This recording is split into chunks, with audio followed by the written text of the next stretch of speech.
Ja, seveda, saj to je praznik Prešerna. Na kakšen način pa? Ja, doma imamo vnučka, že njemu pripovedujemo, kdo je bil. V knjižnico hodimo tudi. Tako da njega se spominjamo kot enega najboljšega pesnika in pisatelja. Ne? Nekaj posebnega ne. Mogoče greste na kako prireditev ali Ja, zdaj le ne. Drugače pa. preberete kakšno knjigo, mogoče ta dan?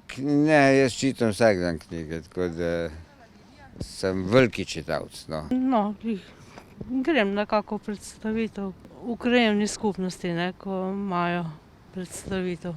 Ja, malo, da se spomnimo, ne? Lepo je, da se spomniš, ne da kar pozabiš, ne?